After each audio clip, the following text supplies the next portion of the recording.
২০০৮ সালে ক্ষমতায় আসার পর থেকেই কর্তৃত্ববাদী আওয়ামী লীগ সরকার অমানবিকভাবে তৎকালীন বিরোধী দলীয় জোট বিএনপি জামাতের নেতাকর্মীদের উপর নির্বিচারে জুলুম নির্যাতন শুরু করে। তারই ধারাবাহিকতায় ২০১৩ সালে বাংলাদেশ জামায়াত ইসলামের নিবন্ধন বাতিল ও অবৈধ ঘোষণা করে রায় দেন উচ্চ আদালত। এরপর ২০১৮ সালে দলটির নিবন্ধন বাতিল করে প্রজ্ঞাপন জারি করে নির্বাচন কমিশন। তবে বাতিল হওয়া নিবন্ধন ও দলীয় প্রতীক দাড়িপাল্লা ফিরে পেতে উচ্চ আদালতের রায়ের বিরুদ্ধে আপিল করে জামায়াত ইসলামী, যার শুনানি চলমান রয়েছে। আইন লড়াইয়ের পাশাপাশি গত ১৬ বছর গণতন্ত্র পুনরুদ্ধারের লড়াইয়েও দলটির নেতাকর্মীরা বিএনপি ও ছাত্র জনতার সাথে কাঁধে কাঁধ মিলিয়ে মাঠে ছিলেন। জুলাই গণঅভ্যুত্থানের মধ্য দিয়ে প্রায় ১৫ বছর পর আবারও দেশব্যাপী প্রকাশ্যে রাজনীতি করার সুযোগ পেয়েছেন জামায়াতের নেতাকর্মীরা। দর্শক, আজকের এখন প্রকাশে আমাদের সাথে অতিথি হিসেবে আছেন বাংলাদেশ জামায়াত ইসলামীর সেক্রেটারি জেনারেল, সাবেক সংসদ সদস্য অধ্যাপক মিয়া গোলাম পরোয়ার। আপনাকে স্বাগত।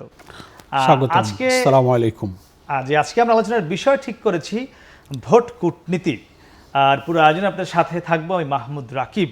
আমরা একটু শুরুতেই আপনার সঙ্গে যে বিষয়টি আলোচনা করতে চাই, আমরা দেখেছি জুলাই গণঅভ্যুত্থানের পর বাংলাদেশ জামায়াতে ইসলামী আপনারা আবারও পুরনো যে রাজনৈতিক মাঠ সেখানে ফিরে এসেছেন। আমরা দেখছি বিভিন্ন জায়গায় আপনারা, বিশেষ করে ঢাকায় আমরা এখনও অত বড় প্রোগ্রাম দেখিনি, ঢাকার বাইরে আপনারা বড় বড় জনসমাবেশ বা সম্মেলন করছেন, সেখানে মানুষের উপস্থিতিও বেশ পাওয়া যাচ্ছে। সব মিলিয়ে ১৫ বছর পর কেমন যাচ্ছে জামাতের রাজনীতি? আলহামদুলিল্লাহ, আমরা আল্লাহ তাআলার কাছে শুকরিয়া আদায় করি। আসলে রাজনীতির মাঠে জামাত ইসলামী সবসময়ই ছিল, এটা আল্লাহর খাস মেহরবানি। কিন্তু আপনিও বলেছেন, ফ্যাসিস্ট এবং অত্যাচারী কর্তৃত্ববাদী শাসকের নির্যাতনের কারণে একটা দীর্ঘ সময় জামাত কিন্তু প্রকাশ্যে কোনো রাজনৈতিক তৎপরতা চালাতে পারেনি। তবে আমাদের যে সাংগঠনিক আভ্যন্তরীণ কাজগুলো, আমাদের দাওয়াতের কাজ, আমাদের কর্মীদের নৈতিক চরিত্র গঠনের কাজ, আমাদের জনশক্তির মান উন্নয়নের কাজ, এগুলো আমরা যথাসম্ভব ঝুঁকির মধ্যেও কিন্তু আমরা অব্যাহত রেখেছি। আমরা পারিনি প্রকাশ্যে সভা সমাবেশ, মিটিং মিছিল, জনসভা, আমাদের নানান ইস্যুতে আমাদের দলের বক্তব্য, আদর্শিক বক্তব্যগুলো আমরা মাস পিপল গ্যাদারিংয়ের আমরা অ্যাড্রেস করতে পারিনি, কারণ আমাদের অনুমতি দেওয়া হয়নি। যখনই আমরা করতে গিয়েছি আমাদের উপর অত্যাচারের স্টিম রোলার নেমে এসেছে। এখন আফটার 5 অগস্ট একটা অন্তর্বর্তীকালীন সরকার এখন দায়িত্ব পালন করছেন। সকল রাজনৈতিক দল তার মত প্রকাশের স্বাধীনতা পেয়েছে। আমরা একটা বাধাহীন পরিবেশ আলহামদুলিল্লাহ রাজনৈতিক দলগুলো পেয়েছি, এবং প্রত্যেক রাজনৈতিক দল তার মত, তার আদর্শ, তার জনশক্তির কাছে, জনগণের কাছে পেশ করার সুযোগ পেয়েছে। ফলে আমরা এই সময়ে জনগণের কাছে ব্যাপকভাবে যাওয়ার চেষ্টা করছি। বিশেষ করে দুইটা কারণে আমরা খুব দ্রুত পাবলিকের কাছে পৌঁছাতে পেরেছি। একটা হলো জুলাই অভ্যুত্থানে যে প্রায় ২,০০০ ছাত্র জনতা নিহত হলো, আর প্রায় ৪০,০০০-এর মতো আহত হলো। আমাদের আমিরে জামাত ডক্টর শফিকুর রহমান সাহেবের এবং সংগঠনের কেন্দ্রের সিদ্ধান্ত ছিল যে আমরা যথাসম্ভব সকল নিহতদের পরিবারের কাছে যাব, তাদের সহানুভূতি জানাবো, সাধ্যমতো তাদের পাশে আমরা দাঁড়াবো, এবং আহতদেরও। তো এই সিদ্ধান্ত বাস্তবায়নে 5 অগস্টের পরপরই আমাদের আমিরে জামাত ডক্টর শফিকুর রহমান সহ সকল কেন্দ্র নেতৃবৃন্দ আমরা কিন্তু একেবারে গ্রামান্তরের শহরে সারা দেশে আমরা ছুটেছি। তো যে বাড়িতে আমরা গিয়েছি হাজার হাজার লোক জড়ো হয়েছে, অটোমেটিক্যালি একটা পাবলিক মিটিংয়ে রূপান্তরিত হয়েছে। একটা লাশের কাছে গিয়েছি হাজার হাজার লোক। এইভাবে আমাদের কিন্তু আগস্ট পরবর্তী একটা ব্যাপক সাংগঠনিক সফর হয়ে গেছে। আমরা সেটা এখনো চলমান রয়েছে, আমরা দেখছি। একটু জানতে চাই, এখনো চলছে। এই যে আপনি বলছেন, আরেকটা পয়েন্ট বলি, নেক্সট যে বন্যা আসলো তার পরপরই এই বন্যায় আমরা ব্যাপকভাবে মানুষের পাশে দাঁড়িয়েছি। ফেনী নোয়াখালীর দিকে, হ্যাঁ, ফেনী নোয়াখালী দেশের একটা বড় অংশ। এই সময়ে মানুষের ব্যাপক আগ্রহ, আকর্ষণ, মানুষ তো প্রকাশ্যে আমাদের কাছে আসতে পারেনি। এই সুযোগটায় জামাত মানুষের অন্তর্জয় করতে পেরেছে। তারা জামাতের আদর্শ বক্তব্য কেমন বাংলাদেশ আমরা দেখতে চাই তা জানতে পেরেছে।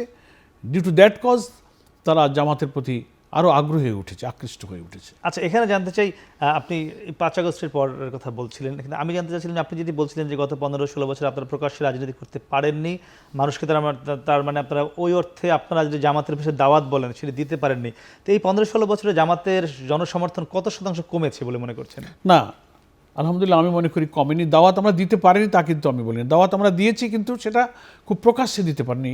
ইন্ডিভিজুয়ালি পার্সোনাল কন্ট্যাক্ট, যাওয়া আসা, মসজিদে গিয়েছি, নামাজ পড়েছি, ব্যক্তিগত সম্পর্ক গড়েছি, একেবারে দাওয়াতের কাজ আমাদের কখনো বন্ধ ছিল না। তবে মাস পিপুলের কাছে ওপেন মিটিং আমরা করতে পারিনি।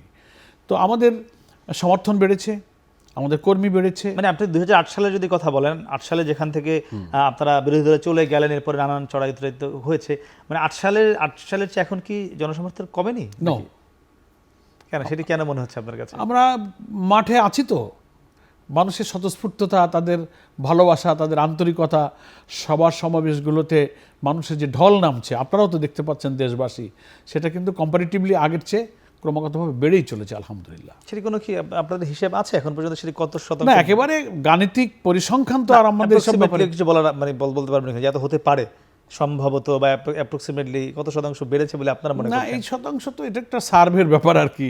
সময় আসছে, সময় আছে, সময় বলে দেবে। ব্যালটের মাধ্যমে হয়তো হ্যাঁ, ব্যালটের মাধ্যমে। আচ্ছা, সেই ব্যালটের দিকে দেশ এখন এগোচ্ছে, আপনি জানেন যে আস্তে আস্তে নির্বাচনের দিকে এগোচ্ছে। তা আমরা জুলাই গণঅভ্যুত্থানের সময় দেখেছিলাম যে জামাত, বিএনপি সহ ছাত্র জনতার মধ্যে একটা ঐক্য ছিল, আপনারা একসঙ্গে কাঁধে কাঁধ মিলিয়ে জুলাই আগস্টে যে একটি লড়াই করেছেন, সেখানে আমরা এখন এসে দেখছি আপনারা আওয়ামী লীগের সঙ্গে দীর্ঘ লড়াই সংগ্রাম করেছেন, মারামারি সংঘর্ষ হয়েছে, এখন বিএনপির সঙ্গে জামাত সংঘর্ষ করছে, মারামারি করছে। গত পরশুদিনই আমরা দেখলাম কুষ্টিয়ায় বিএনপির সঙ্গে সংঘর্ষে আপনাদের একজন কর্মী নিহত হলেন। কেন আপনারা সংঘর্ষে জড়ালেন এখন বিএনপির সঙ্গে? না, ধন্যবাদ। আমরা কিন্তু সংঘর্ষে জড়াইনি, এবং আমরা এখনও টিল টুডে বিএনপির সঙ্গে আমাদের কোনো রাজনৈতিক সাংগঠনিক দূরত্ব তৈরি হয়েছে এটা আমরা এখনও মনে করি না। দুইটি দল তার আদর্শের কথা বলবে, বক্তব্য দিতে পারেন, দলের বিভিন্ন নেতৃবৃন্দ বক্তব্য রাখতে পারেন, কোনো বক্তব্য তার ব্যক্তিগত হতে পারে, দলের অফিসিয়াল বক্তব্য হতে পারে, বক্তব্যের অবস্থা অনুযায়ী কিন্তু আমরা এটাকে দেখব। ফলে অফিসিয়ালি দলের হাইকমান্ডের দলের সাথে বিরোধ হয় এমন কোনো বক্তব্য আমরা নিজেরাও রাখিনি, বিএনপির কাছ থেকেও আমরা পাইনি। হ্যাঁ, দু চারজন বক্তব্য রাখছেন, second, third, fourth category leader, এটা হতে পারে তার পার্সোনাল বক্তব্য, আমরা এটাকে ওইভাবে আমলে নিই নাই। আর কারোর কোনো ব্যক্তিগত বক্তব্যের কারণে দুইটা দলের মধ্যে কোনো দূরত্ব তৈরি হওয়াটা স্বাভাবিক নয়, এটা হয়নি। আমরা এখনও নিজেরা খুব ক্লোজ ফিল করি, অনেক ব্যাপারেই তাদের সাথে আমাদের এক্সচেঞ্জ অফ ভিউজ হচ্ছে, কথাবার্তা হচ্ছে, মত বিনিময় হচ্ছে। রাজনীতিতে গণতান্ত্রিক দেশে কথা বলার অধিকার আছে।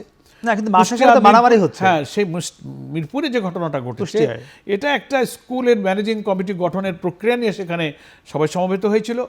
সেখানে আমরা যেটা তথ্য পেয়েছি ময়দান থেকে, জাসদ ইনু থেকে আগত কিছু সন্ত্রাসীরা, শুনতে পেরেছি তারা বিএনপিতে যোগ দিয়েছে, তারা নব্য বিএনপি সেজেছে, তারা এসে ওখানে আমাদের কর্মীদের উপরে হামলা করেছে। 35 জনের মধ্যে তারা আহত হয়েছে, এবং তার মধ্যে থেকে একজন কর্মী শাহাদাত বরণ করেছেন। এটার জন্য আমরা নিন্দা করেছি, এটা মোটেই কাঙ্ক্ষিত নয়।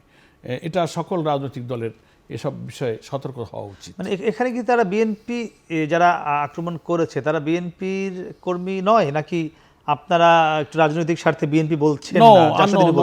আমাদের নিজস্ব সোর্স আছে তো, আমরা ওখানে জেলা সংগঠনের নেতাদের সাথে কথা বলেছি যে কারা আসলো, কিভাবে আসলো, তাদের কাছ থেকে আমরা তাদের পরিচয় জেনেছি যে এরা আসলে ওখানে ওই জাসদের ইনু গ্রুপের কিছু লোকেরা সম্প্রতি নাকি বিএনপিতে তারা যোগ দিয়েছে, তারাই সন্ত্রাসী, এবং তারা বিএনপির নামধারী হয়ে এই হামলাটা চালিয়েছে। যেটা রিয়েল ইনফরমেশন যেটা পেয়েছি আমি সেটাই আপনাকে জানাচ্ছি। আমরা দেখেছি গত কয়েক দশক ধরে বিএনপির সঙ্গে আপনারা জোটবদ্ধ রাজনীতি করেছেন, আন্দোলন সংগ্রাম করেছেন, যেটি কিনা আজকে মির্জা ফখরুল ইসলাম আলমগীর বলেছেন বিএনপির সংবাদ সম্মেলনে, যে গত 15-16 বছরের সবচেয়ে নির্যাতন যারা হয়েছে বিএনপি এবং জামাত, তিনি স্বীকার করেছেন। কিন্তু এই যে এক জোটবদ্ধ ছিলেন, আমরা যদি আগামী যে নির্বাচন হবে সেখানে কি জোটবদ্ধ দেখতে পাবো বিএনপি জামাতকে, না কি হতে যাচ্ছে? এটা রাজনীতির ভবিষ্যৎ প্রসঙ্গে সময় তো এক একটা সময়ে নতুন নতুন পরিস্থিতি তৈরি করে দেয়। নির্বাচনের দিনক্ষণ যত এগিয়ে আসবে তত রাজনীতিতে, নির্বাচনী পলিটিক্সে অনেক পোলারাইজেশন হবে, মেরুকরণ হবে। তো কখন কার সাথে কোনটা অ্যালায়েন্স হচ্ছে, জোট হচ্ছে, 2 দল 5 দল 1 দল নাকি একা, কোনো দলই কিন্তু এক্ষুনি এই কথাটা নিশ্চয় করে বলতে পারবে না। It will take time. তবে আমরা জামাত ইসলামীর পক্ষ থেকে আমাদের আমির ডক্টর শফিকুর রহমান পরিষ্কার করে জাতির কাছে বলেছেন, রাজনৈতিক নেতৃবৃন্দের কাছে বলেছেন, দেশ ও জাতির স্বার্থে আওয়ামী ফ্যাসিবাদ বিরোধী আন্দোলনে আমরা যারা মাঠে ছিলাম, দেশের স্বার্থে, গণতন্ত্রের স্বার্থে যে কোনো রাজনৈতিক দলের সাথে নির্বাচনী ঐক্যের পরিবেশ হলে আমরা সে ঐক্যে যেতে প্রস্তুত আছি। সেই ব্যাপারে আমরা উদার। ইসলামীর দলগুলোর সঙ্গেও আমাদের প্রত্যেকের মধ্যে পরস্পর আলোচনা চলছে, নিজেদের মধ্যে পরস্পর দূরত্ব কমছে, কাছাকাছি আসছে। রাজনৈতিক দলগুলোর মধ্যেও অন্যান্য দলের মধ্যেও কিন্তু এইসব ঐক্যের প্রক্রিয়া নিয়ে ঘরোয়াভাবে আভ্যন্তরীণ, অফিসিয়ালি নয় আনঅফিসিয়ালি অনেক আলাপ আলোচনা চলছে। সময় যেহেতু আছে, আর একটু পরে সিচুয়েশনটা আরও ম্যাচিউরড হলে এ ব্যাপারে কথা বলা। তার মানে এমন কিনা যে আগামী নির্বাচনে জামাতের নেতৃত্বে কি ইসলামী জোট হতে যাচ্ছে বিএনপির বিরুদ্ধে, বিষয়টা এমন কিনা? না না, আমরা সেভাবে বলবো না। কার নেতৃত্বে কিভাবে, মানে অ্যালায়েন্সের প্যাটার্নটা কেমন হবে, কোনো কিছুই এখনও নিশ্চিত নির্ধারিত হয়নি। ফলে আমরা এক্ষুনি ওইভাবে বলবো না। কেবলমাত্র আলোচনার পর্যায়ে ব্যাপারটা আছে এবং কারোর বিরুদ্ধে জোট নয়। আমরা জাতীয় ঐক্যের যে চেতনা জুলাই অভ্যুত্থানে পেয়েছি, আমরা গণতন্ত্র, ফ্যাসিবাদ, ভোটাধিকার, আমাদের অখণ্ডতা, আমাদের স্বাধীনতা, সার্বভৌমত্ব, আমাদের অর্থনীতি, রাজনীতি, আমাদের যত দুঃশাসনের কালো যুগ আমরা পার করেছি, এ ব্যাপারে যে ন্যাশনাল কনসেনসাস হয়েছিল, একটা ন্যাশনাল ইউনিটি হয়েছিল, সেই সেন্টিমেন্ট আমরা ধরে রাখবো। এরপর ইলেকশনে আমরা অ্যালায়েন্স হতে পারে, 2 দল 5 দল হতে পারে, কেউ একা করতে পারে, দ্যাট ইজ অ্যানাদার থিংস। মানে unity and uniformity, that is another things. চিন্তার ঐক্য এক জিনিস। না, এখানে আপনি নিশ্চয়ই আপনি শুনে থাকবেন যে বিএনপির যে ভারপ্রাপ্ত চেয়ারম্যান তারেক রহমান, তিনি কিন্তু প্রায় একটি কথা বলে যে আগামীর বিএনপির নেতৃত্বে যদি সরকার গঠন হয়, সেটি যারাই গণতন্ত্র রক্ষার আন্দোলনে মাঠে ছিলেন সবাইকে নিয়ে সেই সরকারটি হবে। মানে জামাতও কি তাহলে সেই সরকারেই থাকছে? অনেকটা আওয়ামী লীগ জাতীয় পার্টি যেমন সরকার ছিল, এমনটা কি হতে যাচ্ছে আগামীতেও বিএনপি জামাত? আমরা আপনি বিএনপির ভারপ্রাপ্ত চেয়ারম্যান তারেক রহমান সাহেবের যে বক্তব্যকে উদ্ধৃত করলেন, আমরা সে কথা আমরাও শুনেছি, কিন্তু এটার ব্যাখ্যা বিশ্লেষণ অতটা এখনো জাতির কাছে পরিষ্কার নয়। দেখা যাক, যদি এমন কোনো পরিস্থিতি তৈরি হয় গণতন্ত্রের জন্য, সেই ব্যাখ্যা, তার ধরন কি, এই কথার শুধু কথা আপনি সবাই আমরা শুনছি এভাবে। ফলে এটা সময় আসলে এটা জাতীয় সরকারের রূপ কি, ধরন কি, কাদের নিয়ে করা হবে, কখন করা হবে, ইলেকশন আসলে ইলেকশনে স্বরূপ কি হবে, কারা জিতবে, সেইগুলো কিন্তু এক্ষুনি এত পূর্বে বলা যায় না। যারা এই কথা বলেছেন ওনাদের পক্ষ থেকে এর ব্যাখ্যা বিশ্লেষণ, এর তাৎপর্য, এর ধরন, এর প্যাটার্ন নিয়ে আলোচনা হলে তখন এ সম্পর্কে আমরা কথা বলতে পারবো। তবে এ কথা কিন্তু জাতীয় ঐক্যের স্পিরিটকে রক্ষা করেছে, চেতনাকেও রক্ষা করেছে। আমরা এই ধরনের দৃষ্টিভঙ্গিকেও কিন্তু স্বাগত জানাই। আজকে বিএনপি মহাসচিব সংবাদ সম্মেলনে বলেছেন যে আগামী জাতীয় নির্বাচন জুলাই আগস্টে হওয়া সম্ভব, দেশ সেজন্য প্রস্তুত রয়েছে। এবং তিনি এও বলেছেন আরেকটি কথার প্রেক্ষিতে, জামাতের যে আদর্শিকভাবে হয়তো ব্যক্তিগত কোনো মতামত থাকতে পারে, কিন্তু নির্বাচনের এই সিদ্ধান্তে জামাতেরও অবস্থান বিএনপির কাছাকাছি, তিনি এমনটি শব্দ বলেছেন। তার মানে কি জামাতও মনে করে যে নির্বাচন আগামী জুলাই আগস্টে হওয়া সম্ভব, অর্থাৎ আগামী 6 মাসের মধ্যে হওয়া সম্ভব? না, থ্যাংক ইউ। আমরা নির্বাচনের মৌলিক দৃষ্টিভঙ্গির ব্যাপারে কিন্তু রাজনৈতিক দলগুলোর মধ্যে কোনো মৌলিক পার্থক্য নেই। আমরা আমাদের নির্বাচনের ব্যাপারে যে বক্তব্য আগে রেখেছি সেটা আমরা আবার বলতে পারি। কোনো দলের নির্বাচনের দিনক্ষণ বেঁধে দেওয়া সম্পর্কে একটা প্রতিক্রিয়া বা একটা মন্তব্য করাটা আমরা সমীচীন মনে করি না। বিএনপি তাদের স্ট্যান্ড থেকে তাদের রাজনৈতিক বিশ্লেষণে যেটাকে ভালো মনে করেছেন, নিশ্চয়ই গণতান্ত্রিক দেশে স্বাধীন মুক্ত মতামত এবং রাজনৈতিক অভিপ্রায় ব্যক্ত করার অধিকার তাদের আছে, এটাকে আমরা ধন্যবাদ জানাই। আর আমরা জামাত ইসলামী নির্বাচনের ব্যাপারে আমাদেরও দৃষ্টিভঙ্গি পরিষ্কার করেছি জাতির সামনে, যে আমরাও নির্বাচন চাই।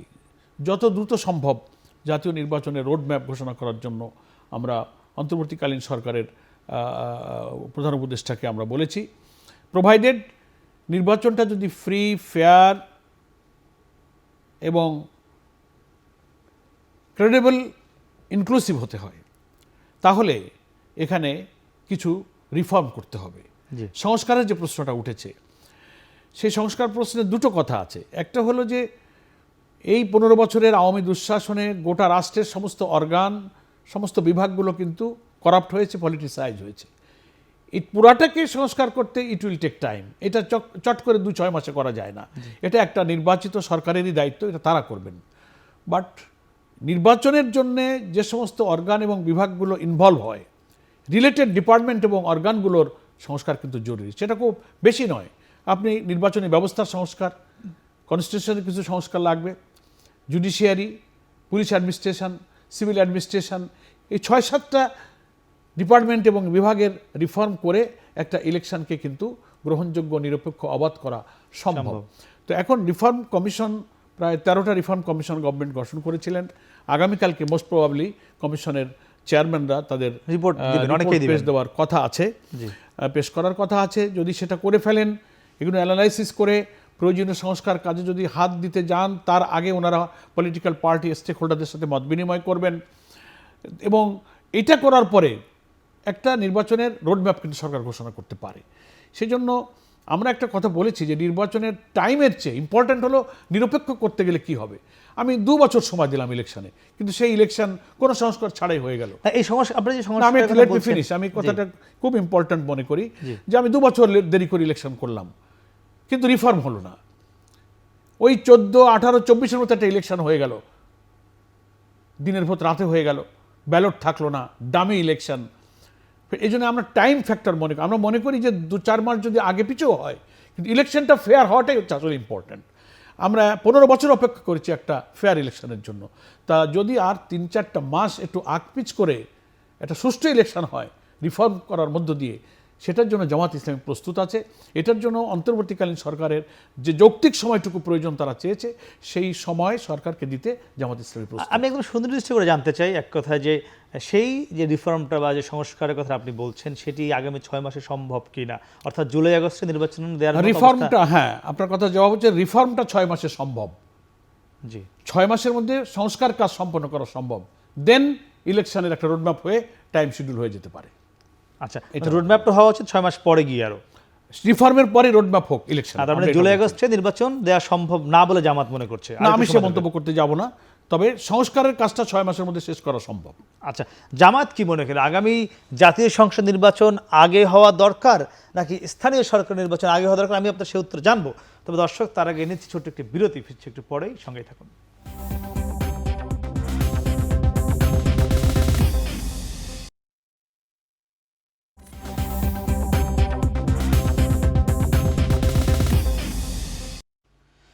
ফিরলাম বিরতির পরে। কথা বলছিলাম ভোট কূটনীতি নিয়ে। আমাদের সঙ্গে রয়েছেন বাংলাদেশ জামায়াত ইসলামের সেক্রেটারি জেনারেল অধ্যাপক মিয়া গোলাম পরোয়ার। আমরা আপনার কাছে যে প্রসঙ্গে ছিলাম বিরতির আগে, যে জামায়াত ইসলামী কি চায়, আগে জাতীয় নির্বাচন নাকি স্থানীয় সরকার নির্বাচন?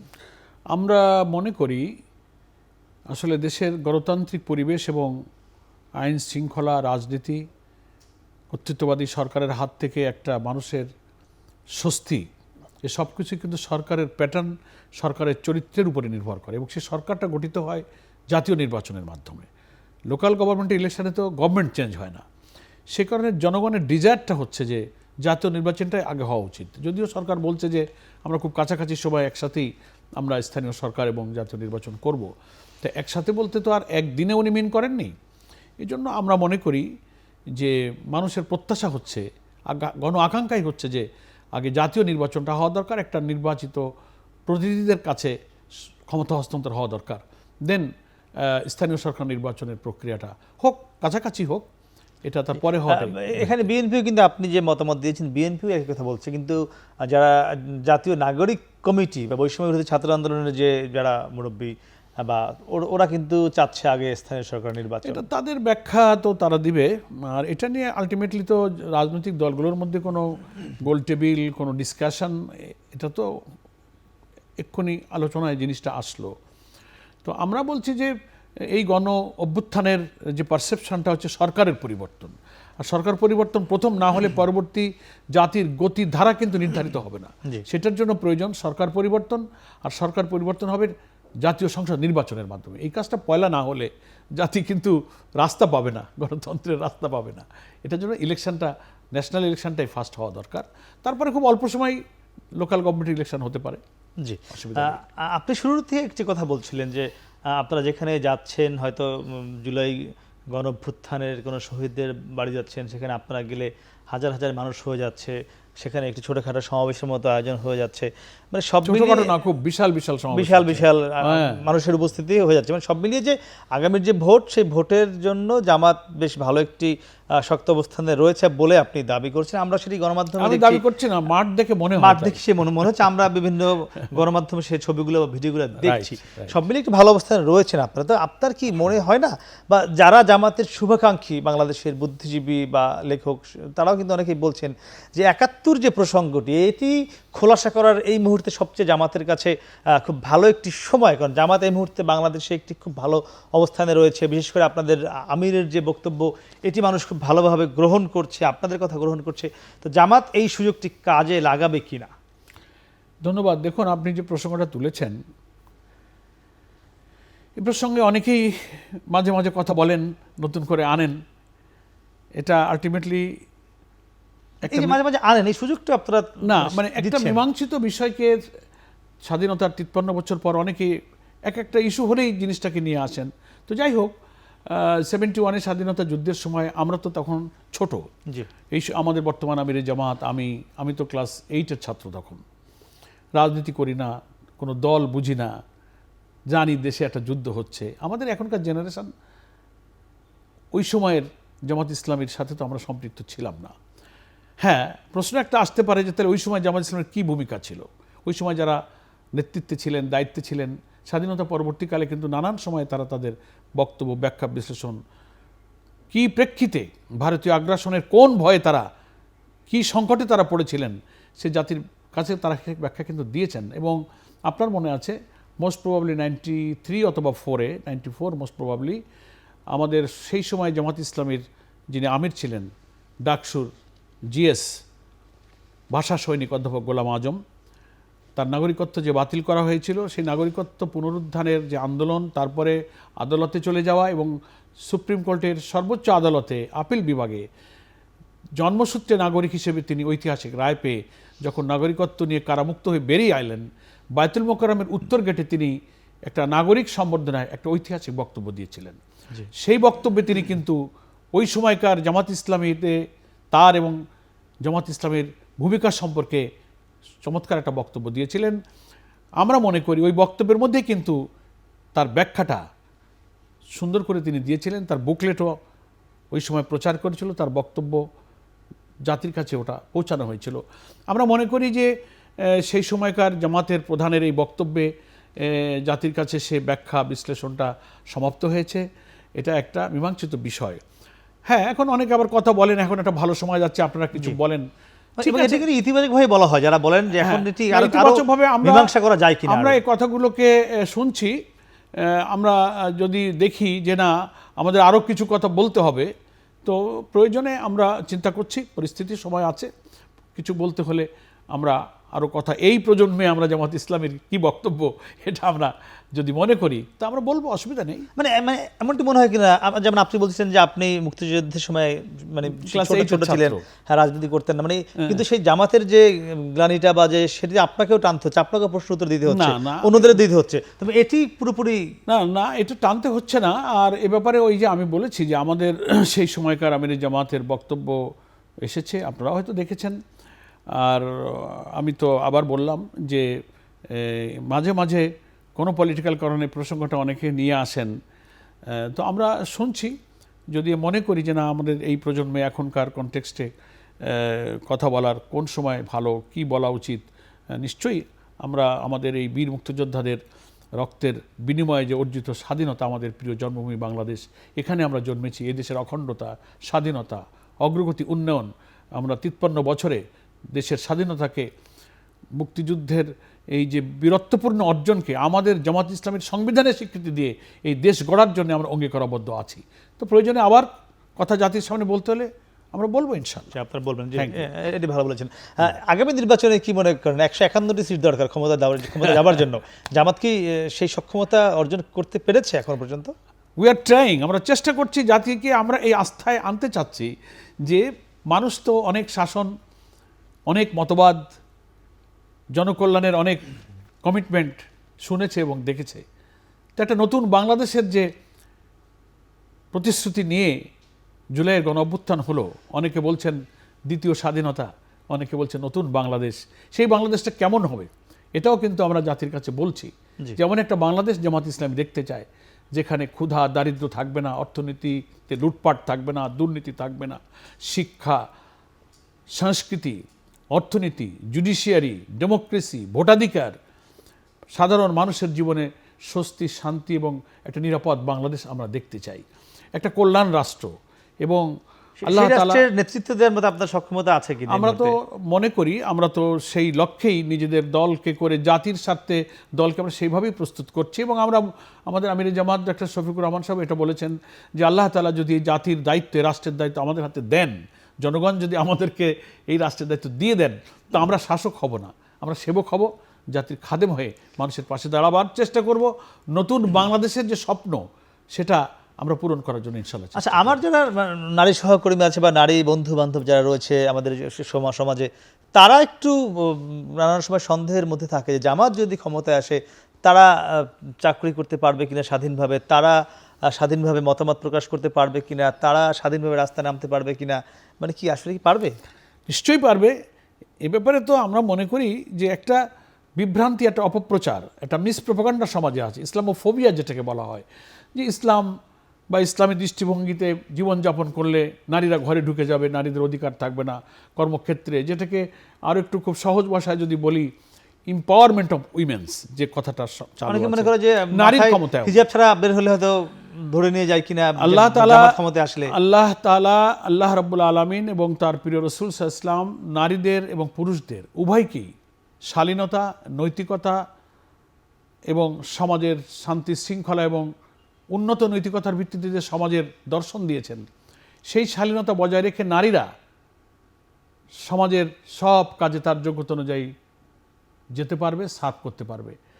ডাক্তার, ইঞ্জিনিয়ার, সরকারের উচ্চ পদে, রাজনীতিতে, সব জায়গাতেই নারীরা দায়িত্ব পালন করতে পারবে, রাষ্ট্রেও পারবে, রাজনীতিতেও পারবে, সমাজেও পারবে এবং করছেও। আমাদের জামাত ইসলামীতে সংগঠনের মধ্যেও তো আমাদের বিশাল সংখ্যক নারীরা আছেন। প্রায় ইলেকশন কমিশনের যে এই আরপিওতে বলা আছে যে রাজনৈতিক দলের মধ্যে 33% নারীদের অংশ থাকতে হবে। আমরা তো তাও ওভার করে প্রায় 40-তে চলে গেছি। আমাদের লোয়ার টায়ারে আমাদের ডিস্ট্রিক্ট কমিটি, আমাদের সেন্ট্রাল কমিটি, আমাদের মজলিসে শুরা, ডিসিশন মেকিং, পলিসি মেকিং ফোরামগুলোতে তারা আছে। আর রাসূল সাল্লাল্লাহু আলাইহি ওয়াসাল্লামের সময় নারীরা তো সমাজের কাজে, সেবার কাজে, এমনকি প্রয়োজনে যুদ্ধের ময়দানেও নারীরা গিয়েছেন। সেখানে নৈতিকতা এবং শালীনতার যে সীমা আল্লাহ তাআলা দিয়েছেন, ওটা রক্ষা করে তারা সব কাজে তারা যেতে পারে। সেটা আপনারা দেবেন কি? নিশ্চয়ই, নিশ্চয়ই। আচ্ছা, আর আমরা তো ইসলামী কল্যাণ রাষ্ট্র এবং ইসলামের যে বিউটি যেটা আল্লাহ তাআলা দিয়েছেন, ইসলামী দর্শনের ভিত্তিতে যদি মানব কল্যাণে কোনো রাষ্ট্র হয়, সেই সৌন্দর্যই সেই রাষ্ট্রে প্রতিফলিত হয়। বাংলাদেশের সংস্কৃতি মনা লোকজন মনে করে জামাত ক্ষমতায় আসলে সিনেমা হল বন্ধ করে দেওয়া হবে, শিল্পকলা একাডেমির মধ্যে যে সাংস্কৃতিক কেন্দ্রগুলো রয়েছে সেগুলো বন্ধ করে দেওয়া হবে। না, আসলে কি আপনারা বন্ধ করে দেবেন ক্ষমতায় আসলে? সিনেমা, গান, ছড়া, নাটক, সাংস্কৃতিক কথাটা তো দোষণীয় নয়। জীবনের আচার, জীবনের অভ্যাস, মানুষ যা ধারণ করে তার জীবনযাপনের যে কালচার, যে প্রসেসটা, দ্যাট ইজ আওয়ার কালচার। তো সেটাকে একটা সততা, নৈতিকতার ভিত্তিতে যে সংস্কৃতি গড়ে উঠবে, তার ভিত্তিতে নাটক, তার ভিত্তিতে সিনেমা, তার ভিত্তিতে গান, তার ভিত্তিতে ছড়া, তার ভিত্তিতে কবিতা, এটা দোষণীয় নয়। একটা মেশিন তো কোনো দোষণীয়, ওটাকে আপনি কী কাজে লাগাবেন? চরিত্র বিধ্বংসী কাজে লাগাবেন না চরিত্র গঠনের কাজে লাগাবেন? আপনি কাজে লাগাবার সিস্টেমটাই হচ্ছে এখানে ফ্যাক্টর। সিনেমা হচ্ছে এই বিজ্ঞানের এই চরম উৎকর্ষতার যুগে এটা একটা মিডিয়া, এটা একটা মানুষের কাছে কোনো তথ্য, কোনো জীবন আলেখ্য, কোনো ঘটনাকে তুলে ধরে মানুষকে সেদিকে আকৃষ্ট করার একটা মাধ্যম। তো ওটাকে আমি সততা, নিষ্ঠা এবং চরিত্র গঠন, সমাজ গঠন, রাষ্ট্র গঠনের কল্যাণকর কাজে লাগাবো, ব্যাস। জাস্ট একটা অল্টারনেটিভ, একটা সাবস্টিটিউট হবে। এটা একটা মিথ্যা প্রচারণা যে সিনেমা হল থাকবে না, নাটক থাকবে না, এটা থাকবে না। এটা একটা অপপ্রচার। সংস্কৃতির এই অঙ্গনে ইসলামের যথেষ্ট বিচারণ আছে এবং সেটা ইনশাল্লাহ থাকবে। আচ্ছা, একটু অন্য প্রসঙ্গে যেতে চাই। ভারতের সেনাপ্রধান আপনি জানেন যে গত পরশুদিন বলেছেন যে বাংলাদেশে নির্বাচিত সরকার এলে তাদের সঙ্গে ভারতের সম্পর্কটা আবার স্বাভাবিক হবে এখনকার তুলনায়। জামাতও তাই মনে করে কিনা? একই সঙ্গে জামাত সম্প্রতি শোনা যাচ্ছে সামাজিক যোগাযোগ মাধ্যমে অনেকে লেখালেখি করছে যে জামাত আগের যে তাদের পলিসি সেখান থেকে সরে এসে ভারতের দিকে ঝুঁকছে, বিষয়টি এমন কি না? দুটি বিষয় আমি শুধু জানবো। তো দর্শক তার কিন্তু আবারও ছোট্ট একটি বিরতি, ফিরছে একটু পরে, সঙ্গেই থাকুন।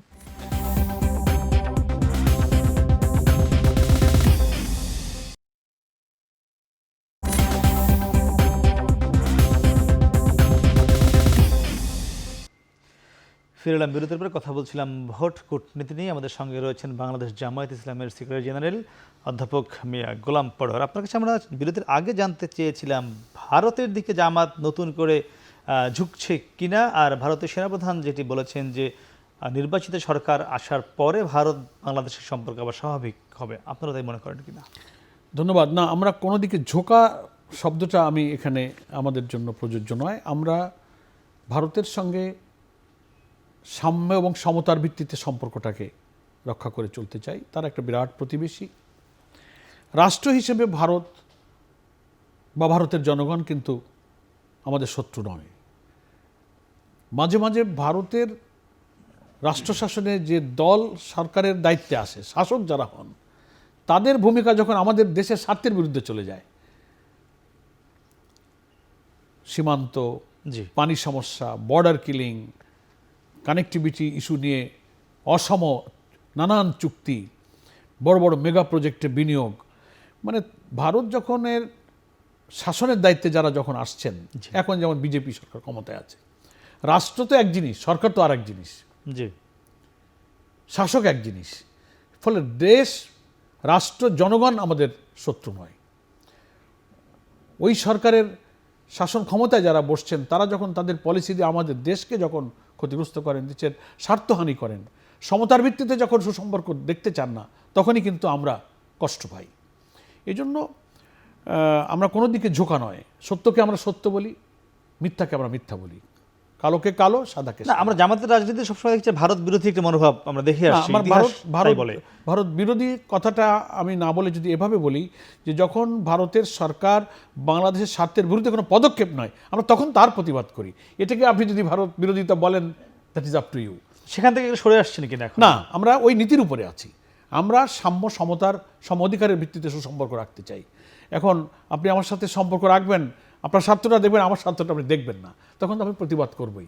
এখন এইটাকে অন্য কেউ অন্য সেন্সে নিতে পারে। জি, আমরা বাংলাদেশের প্রসঙ্গে আসি। আপনি জানেন একটি ঘোষণাপত্র বৈষম্য বিরোধী ছাত্র আন্দোলন এবং নাগরিক কমিটি গত 31 ডিসেম্বর দেবার কথা, সেটির তারা একটা আলটিমেটাম দিয়েছিল। 15 তারিখ সে আলটিমেটাম শেষ হবে। এর মধ্যে অন্তর্বর্তীকালীন সরকার সব রাজনৈতিক দলের সঙ্গে আলাপ আলোচনা করে ঘোষণা করবার জন্য তারা একটা আলটিমেটাম দিয়েছে। এখন পর্যন্ত অন্তর্বর্তীকালীন সরকার জামাতের সঙ্গে নিয়ে বসেছে কিনা আনুষ্ঠানিকভাবে, বা জামাত কোনো ঘোষণাপত্র নিজেরাও তৈরি করছে কিনা, বা সরকার আপনাদেরকে কোনো ঘোষণাপত্র দিয়েছে কিনা দেখবার জন্য? সরকারের পক্ষ থেকে অফিসিয়ালি আমরা কোনো ঘোষণাপত্র বা কোনো চিঠি, কোনো কিছুই আমরা পাইনি। তবে আমরা নানান মাধ্যমে এগুলো জানতে পারছি। তো সরকার যদি আমাদেরকে এই সম্পর্কে ওপিনিয়ন অফিসিয়ালি চায়, না, সেটা আগে বৃহস্পতিবার দেখেছি তারা সর্বদলীয় ডায়ালগ হলে, তো we are ready to go there. যদি গভর্নমেন্টকে তো আমরা সহযোগিতা করব।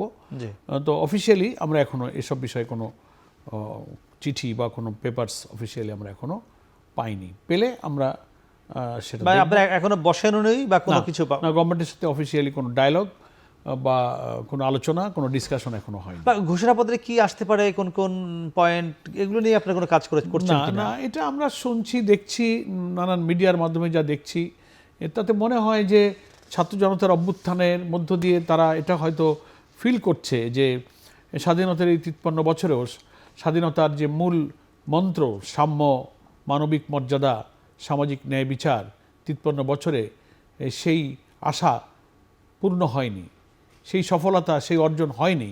তাই নতুন করে আজকে এই ঘোষণাপত্রের আকাঙ্ক্ষা হয়তো তাদের জেগেছে। দেখি, আমাদের কাছে আসলে, আমাদের সাথে আলোচনা হলে আমরা দেখব তখন ইনশাআল্লাহ। আপনি 71-এর সাম্যের কথা বলছিলেন যে সেই 71-এর আকাঙ্ক্ষা পূর্ণ হয়নি, কিন্তু 24-এর যে আকাঙ্ক্ষা নিয়ে ছাত্র জনতা রাজপথে নেমেছিল, আপনি বলছিলেন যে 2000 ছাত্র জনতা জীবন দিয়েছেন যে ঐক্যের বা যেই নতুন বাংলাদেশের জন্য, সেই চেতনার জন্য বা একটা আকাঙ্ক্ষার জন্য, সেখানে কি আপনারা 5 আগস্ট যেখানে ছিলেন, সেখানে কি জামাত বা বিএনপি আছে বলে আপনি মনে করেন এখনো? আমরা কি মাঠে ঘাটে সেটি দেখতে পাচ্ছি? আমরা মনে করি যে চিন্তা চেতনা বক্তব্যের দৃষ্টিভঙ্গিতে আমরা এখনও 5ই আগস্টের চেতনার উপরেই আছি। এখন রাজনৈতিক দলের ভিন্ন ভিন্ন দৃষ্টিভঙ্গিতে হয়তো কোনো নেতৃবৃন্দের কিছু কিছু বক্তব্যে মানুষের মধ্যে প্রশ্ন তৈরি হইতেছে। এটা রাজনৈতিক দলগুলোর রিয়েলাইজেশন করা উচিত যে আমার বক্তব্যটা জাতি কীভাবে গ্রহণ করলো, এতে আমার লাভ হলো না ক্ষতি হলো, জাতি কি ভুল বুঝলো আমাকে। তা আমার মনে হয় যে এই বিষয়ে রাজনৈতিক দলের নেতৃবৃন্দ সচেতন আছেন এবং সবাই তো আর এক মতের নয়। এক মতের হলো তো দল একটা হতো, দল তো অনেক, মতও ভিন্ন হবে। কিন্তু আপনি যেটা বলেছেন যে জুলাই অভ্যুত্থানের যে মূল চেতনা, ফ্যাসিবাদ বিরোধিতা, গণতন্ত্র, ভোটাধিকার, রাজনৈতিক কারণে কারোর উপরে জুলুম দমন নিপীড়ন না করা, মানুষের মানবিক অধিকার, সাংবিধানিক অধিকার হরণ করা, রাজনৈতিক অধিকার আপনি টুটি চেপে ধরবেন, আপনি সকলের জন্যে একটা সুন্দর বাংলাদেশে স্বস্তির সাথে জীবনযাপনের অধিকার দেবেন, মুক্ত হবেন, ছাত্রদের অধিকার, ব্যবসায়ীদের অধিকার, চাকরিজীবীদের অধিকার, সাধারণ মানুষের, নারী শিশু পুরুষ, ধর্মীয় সম্প্রদায়, আলেম ওলামা স্কলার, সকল ধর্মবর্ণের মানুষের যে অধিকার, এটা না দিয়ে এক দল, এক ব্যক্তি, একটা গোষ্ঠী, একটা বংশ যা বলবে তাই শুনতে হবে, এই যে কর্তৃত্ববাদী, দ্যাট ইজ কল্ড ফ্যাসিস্ট, এটার বিরুদ্ধে একটা চেতনা তৈরি হয়েছিল 5ই আগস্টে। এটার উপরে জাতি কিন্তু এখনো আছে আমরা মনে করি। না, 5 আগস্টের পর জামাতও কি সেই আচরণ করছে না কোথাও? আমরা দেখেছি কুমিল্লাতে, আমরা গতকালও দেখেছি একটি কলেজের অধ্যক্ষকে জামাতের একজন নেতা গিয়ে সরিয়ে দিচ্ছেন, আমরা এমন এমন ব্যাপারও দেখতে পাচ্ছি। না, এটা মিডিয়াতে আসছে, আমরা এখন এটা চেক করছি। ছিটে ফোটা 2-4টা কোনো ঘটনা, সেটা দলের চিন্তার একেবারেই বাইরে। আমরা এটার সাথে ইতিমধ্যে 2-1টা জায়গায় যখন ডিসিপ্লিনের সামান্য ব্রেক দেখেছি, আমরা তাৎক্ষণিক পদক্ষেপ নিয়েছি। তবে কিছু প্রচারণাটা বেশি, যা না হয় তিলকে তাল করে দেখানো হয়, মিডিয়া কিছুটা অপপ্রচার করে, পূর্বাপর সম্পর্ক না রেখে মাঝখানের কথাটা বলে দেয়, বহু ফেক নিউজ, ফেক ছবি দিয়ে, ফেক ভিডিও দিয়ে বিভ্রান্ত করা হয়েছে। এই জন্য অধিকাংশ জিনিসই কিন্তু অসত্য। হ্যাঁ, মানুষের সংগঠন, আমরা নির্ভুল নিষ্পাপ আমরা তা দাবি করি না। কোন একজন সমর্থক, সাধারণ সাপোর্টার কখনো যদি কোনো কথায় আচরণে কোথাও সংগঠনের ডিসিপ্লিন ব্রেক করে, জামাত দেন অ্যান্ড দেয়ার সেখানে অ্যাকশন নিয়ে তাকে বহিষ্কার করেছে, তার উপরে ব্যবস্থা গ্রহণ করেছে। মানুষের সংগঠনে ভুল ত্রুটি থাকবে, তবে দলগতভাবে, পলিসিগতভাবে আমরা কখনো কিন্তু এই চেতনার বাইরে আমরা যাই না। কি মনে হয় আগামী নির্বাচনে জামাত কি তাদের দলীয় প্রতীক দাঁড়িপাল্লা নিয়ে ভোট করতে পারবে? সেই আদালত থেকে সেই রায় পাবেন, নাকি আবারও ধানের শীষ বা অন্য কোনো প্রতীকে আবার ভোট করা লাগতে পারে? আমরা তো আল্লাহ তালার কাছে এটা কামনা করি, সুবিচারের মালিক হচ্ছেন আল্লাহ তালা। দুনিয়ার মানুষের আদালতে অন্যায়ভাবে আমাদের জামাত ইসলামের নিবন্ধনকে বাতিল করা হয়েছিল, আপনারা দেখেছেন পত্রপত্রিকায়। কি কারণে নিষিদ্ধ করা হয়েছিল? সন্ত্রাস, এটা সেটা, এগুলো নয়, এগুলো হচ্ছে অপপ্রচার। একটা কারণ, আমাদের জামাত ইসলামের গঠনতন্ত্রে আমরা বলেছি যে মহান আল্লাহ হচ্ছে সার্বক্ষমতার উৎস, sovereignty belongs to the almighty Allah. আমাদের আরপিওতে ইলেকশন কমিশন বলছে যে এটা বাংলাদেশের সংবিধানের সাথে সাংঘর্ষিক। ডিউ টু দ্যাট কজ আমাদেরকে তারা বাতিল করে দিল। যাই হোক, আমরা আদালতের কাছে গিয়েছি, একটা মুসলিম সংখ্যাগরিষ্ঠ দেশ হিসেবে মুসলিম জনতার চিন্তা চেতনা আদর্শকে ধারণ করে রাজনীতি করা, এটা তো দোষণীয় নয়। তো আমাদের এখন কি প্রত্যাশা করছেন? আমরা আশা করি আদালতে আমরা সুবিচার পাবো। কি মনে আগামী নির্বাচনে আমরা যদি একটু অতীত ইতিহাস বলি, যে পরিসংখ্যান বলি, জামাত যাবৎকালে সবচেয়ে একক দল হিসেবে বেশি আসন পেয়েছে 1991 সালে 18টি। আগামী নির্বাচনে কতটি আসন পেতে পারেন বলে আপনারা প্রত্যাশা করছেন? খুব ছোট করে বলবেন একদম। নির্বাচন যদি সুষ্ঠু হয়, ভোট যদি দিতে পারে, ভোট যদি কেউ কেটে না নিয়ে যায়, সন্ত্রাস না করে, তাহলে আমাদের আসন সংখ্যা ইনশাল্লাহ অনেক বাড়বে। একেবারে না, গাণিতিক অঙ্কটা বলা তো সব দলের পক্ষেই অসম্ভব, তবে অনেক গুণ বৃদ্ধি পাবে। আমরা সেই সংখ্যাগত ধারণা এখন দিব না, তবে অনেক গুণ বাড়বে বলে আমরা আশা করি ইনশাআল্লাহ। একদম শেষ প্রশ্ন, আপনি 20 সেকেন্ডে বলবেন, জামাত ক্ষমতা আসলে কোন 3টি বিষয়কে অগ্রাধিকার দিবে? আলহামদুলিল্লাহ, জামাত রাষ্ট্রের দায়িত্ব পেলে প্রথমত এ জাতির নৈতিকতা চরিত্র সংশোধনের জন্য শিক্ষা ব্যবস্থা সংস্কার করা, জাতির উপরে অর্থনৈতিক যে ভোগান্তি, লুটপাট, দুর্নীতি, দারিদ্র্য, বেকারত্ব, হতদরিদ্র, এটাকে নিরসন করার জন্য একটা বৈষম্যহীন অর্থনীতি এদেশে চালু করবে এবং রাষ্ট্রের সুবিচারের মধ্য দিয়ে জনকল্যাণমূলক রাষ্ট্র গঠনের একটা ধারাবাহিকতা, একসাথে তো একটা রাষ্ট্র গঠন করা যায় না, revolution it will take time. ধারাবাহিকভাবে সেমন সমাজের দিকেই জামাত ধাবিত হবে। জি, অধ্যাপক মিয়া গোলাম পরর, আপনাকে অসংখ্য ধন্যবাদ আমাদের সাথে যুক্ত কথা বলার জন্য। আপনাকেও ধন্যবাদ, এবং এখন টেলিভিশনকেও জামাত ইসলামের পক্ষ থেকে, আমার নিজের তরফ থেকে দেশবাসীকে আপনার মাধ্যমে মোবারকবাদ এবং ধন্যবাদ জানাই। জি, দর্শক আমরা কথা বলছিলাম বাংলাদেশ জামায়াত ইসলামের সেক্রেটারি জেনারেলের সঙ্গে। তিনি বলছিলেন আগামীতে জামাত যদি ক্ষমতা আসতে পারে তারা কোন কোন বিষয়গুলোকে এগিয়ে নেবে, এবং তারা বলছিলেন যে নারী পুরুষ বা যে ধর্মের যে বর্ণের সকলেই এই দেশে সমান সুযোগ নিয়ে বসবাস করতে পারবেন। আমরা নিশ্চয়ই প্রত্যাশা করি আগামীর বাংলাদেশ জামাত সহ যত রাজনৈতিক দল আছে, যত ধর্ম বর্ণ, সবাই একসঙ্গে মিলে কাঁধে কাঁধ মিলিয়ে নতুন বাংলাদেশ গড়বে। সে প্রত্যাশা আজকের মতো শেষ করছি। শুভরাত্রি।